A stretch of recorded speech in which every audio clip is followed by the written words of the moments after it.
This is St. Louis on the Air from St. Louis Public Radio. I'm Elaine Cha.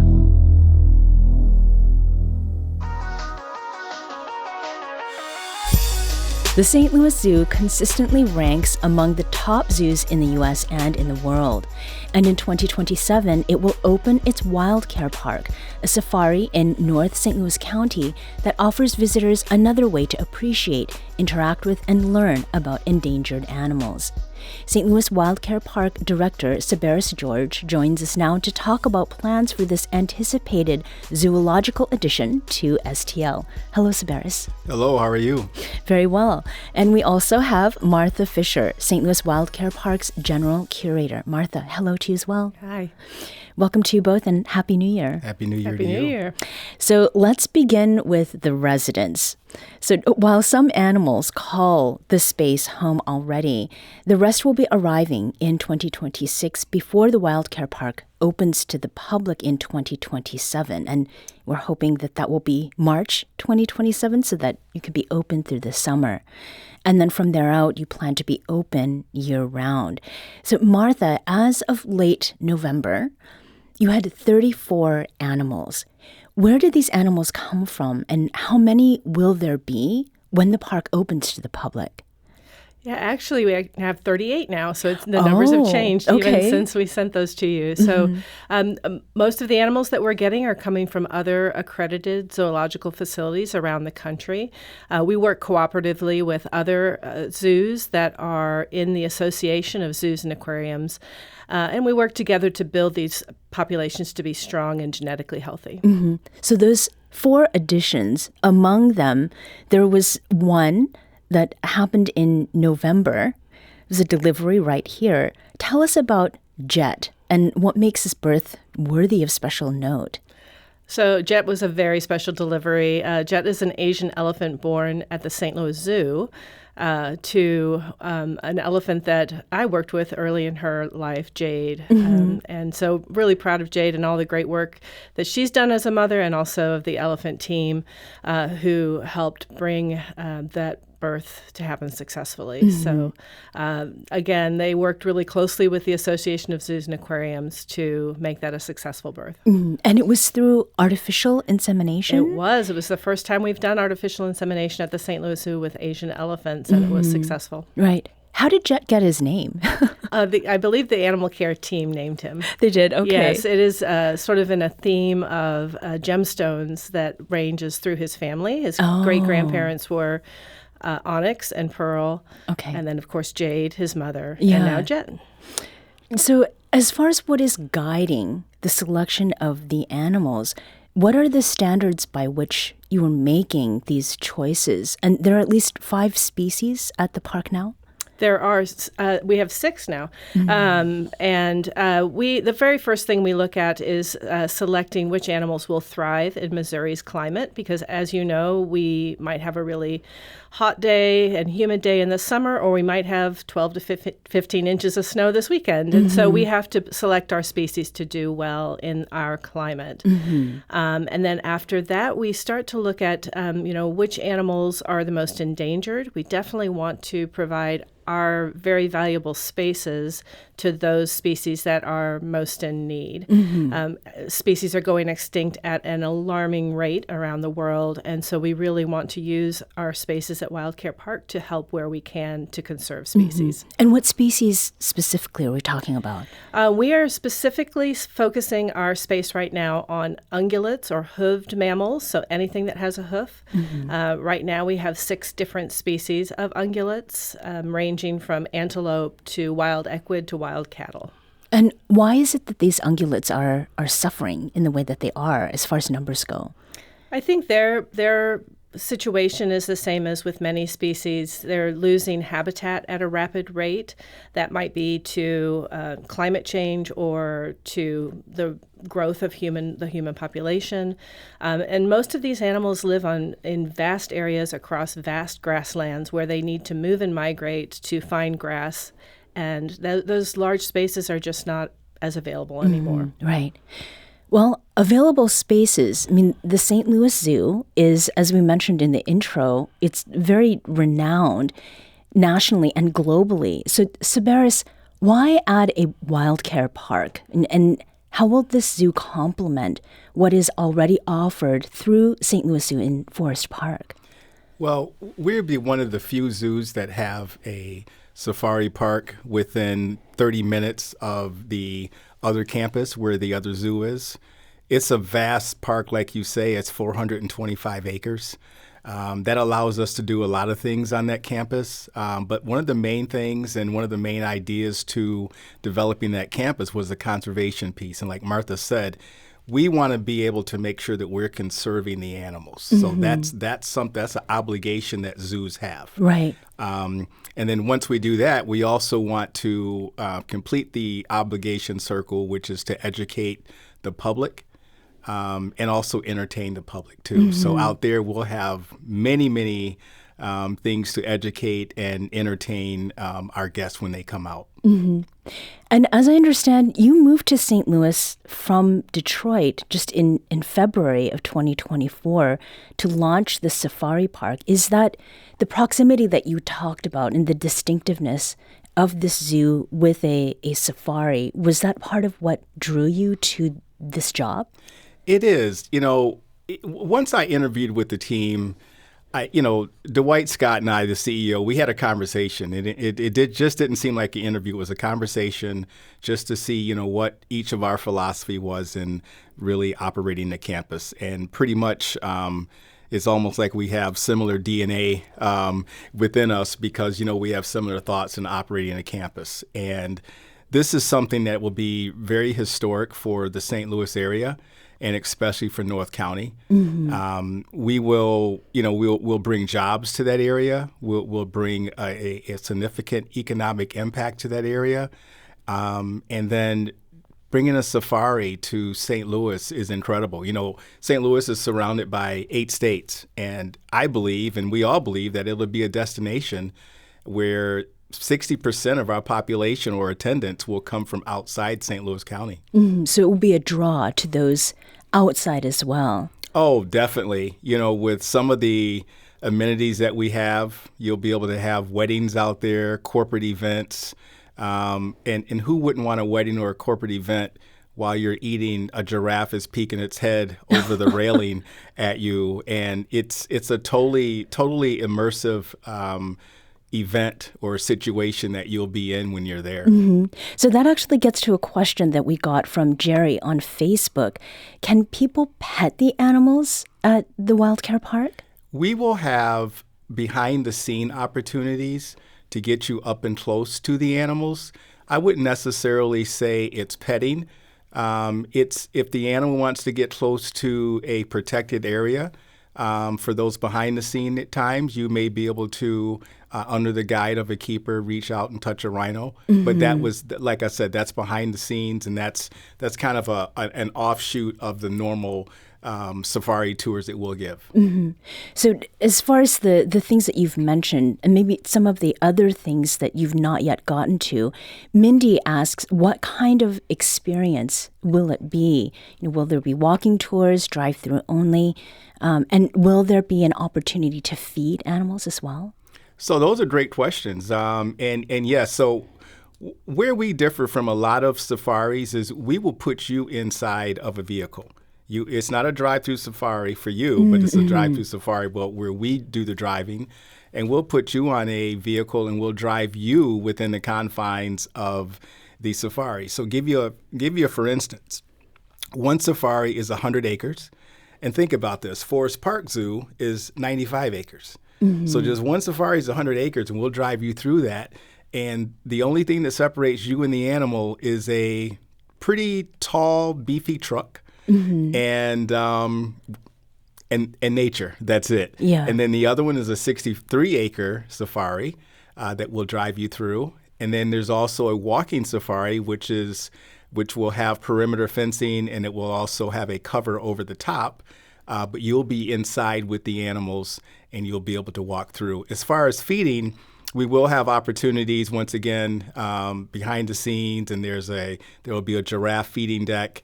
that you'll be able to feed giraffes, and we will supply the food to feed the animals. And those are really the only opportunity. We would not ask that anyone bring food in to feed the animals themselves. Right, right.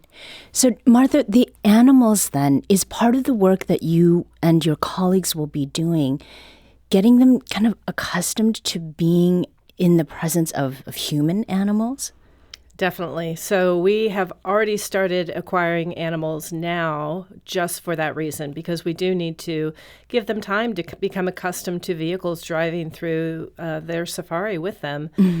Some of the animals are coming from other wildlife parks, which makes them sort of, used to it. Yeah. But some of the animals are coming from zoos, and so we have to take that into consideration. And we've built in a year of acclimation time for that purpose. So it was very intentional. What does that involve, that acclimation process? It's time. It's time for the animals to get to know their new home, which is a step. They need to get to know each other because they're coming from different zoos, and so building their own species herd.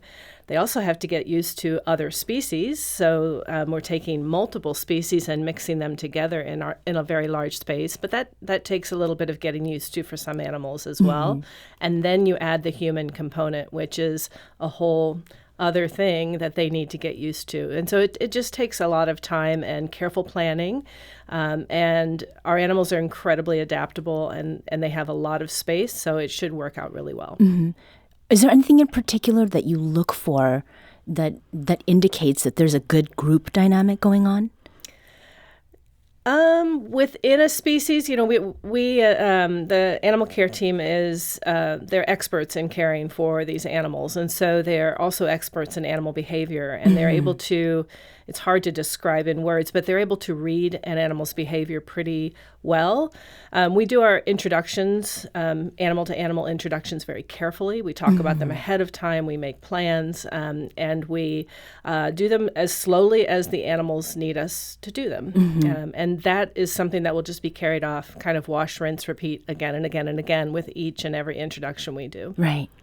We're talking today with Martha Fisher, who is St. Louis Zoo WildCare Park's animal curator, and with Sabaris George, who's the director of the St. Louis Zoo WildCare Park that's coming to St. Louis in 2027, March, fingers crossed. So as far as the economics, again, go, how is it that the park already has contributed to the region economically, and then what are the prospects going forward?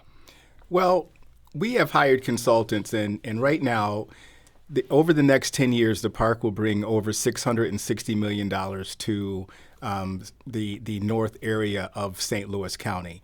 How does that equate now? Well, we're trying to stay local as possible. Right now, the construction general contractor, Alberisi and Kwame, they've done a very good job of keeping us on schedule, and we'll continue to try to pull locally as possible. Now, with the $660 million economic impact, I would love to see hotel owners, pop up hotels, because there's so many opportunities that will exist for entrepreneurs in entertainment, food trucks, and amusement, type businesses. And this is probably the time to start building them, because 27 is right around the corner. Right. And maybe in visiting other zoos or other wildcare parks similar to what St. Louis will have, is that something that you've observed, that there's a lot of economic vitality around an attraction like this? Some of them are way out in the country, and there's not much around them. And most of the zoos that have safari parks have their eyes on us, because we are a new and an improved concept for them. So we've taken some of the concerns or feedback that they've had, and this is all the feedback they've given us is, build the area around you, and offer, places for people to come and have weddings, and have places where it's going to be immersive for people. And this will be the new age and the new type of safari parks in the zoo industry. Now, speaking of developing and growing things, There is something about landscape to talk about, and the St. Louis Zoo WildCare Park is going to feature 100% native plants. So Martha, why pair native Missouri grasses with non-native ones for these animals? We get that question a lot. So yes, we are doing quite a bit of habitat restoration at WildCare Park. You probably know that this used to be an 18-hole golf course, Emerald Greens golf course. So when we moved in, when we took over ownership of the property, it was still an active golf course with golf turf and zoysia, and putting greens, none of which is appropriate for ungulates, for our animals to eat. So one of the very first things we did was renovate 260 acres of golf course over to native grasses. As far as what our animals can eat, they're actually very adaptable. And so the grasses we selected were selected purposefully with help from the University of Missouri Extension Office. And we picked the ones that we thought would be the closest to grasses that they might experience in the wild. But they are Missouri native, or North American native grasses. Right. These are also better for native wildlife, so for butterflies and native birds and insects and frogs and snakes and turtles.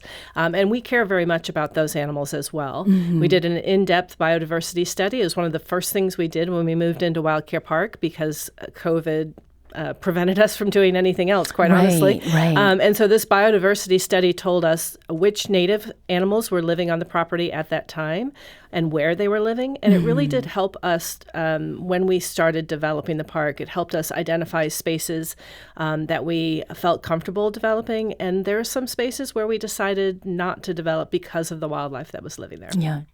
So, Sabaris, what is it that needs to happen in the next 2 years for us and the world to experience what you all have described?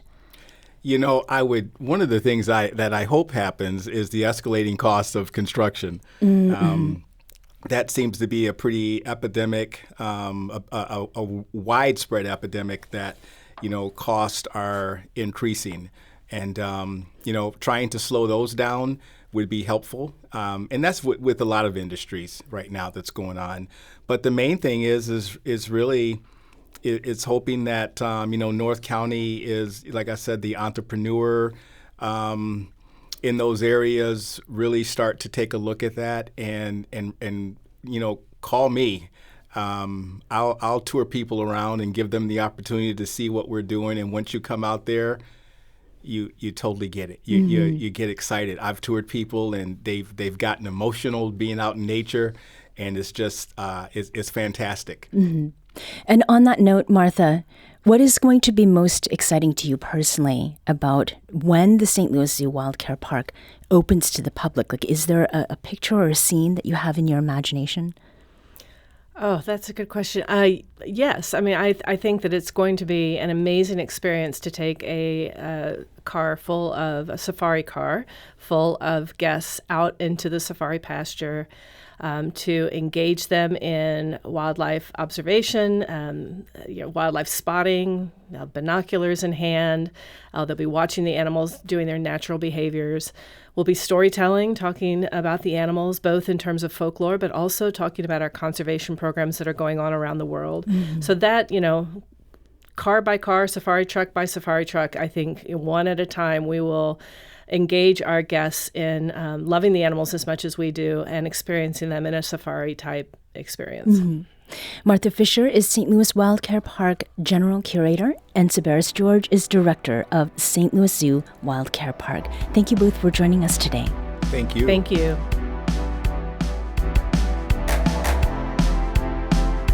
This episode was produced by Emily Woodbury. Audio engineering and podcast design by Aaron Dorr. Our executive producer is Alex Hoyer. St. Louis on the Air is a production of St. Louis Public Radio. Understanding starts here. Do you find yourself regularly listening to episodes of St. Louis on the Air? Suggest us to a friend you think might enjoy our conversations. And leave us a review and rating on Apple Podcasts on the App Store. It's the simplest way to help people discover our show. Thanks. St. Louis Public Radio is a member-supported service of the University of Missouri St. Louis.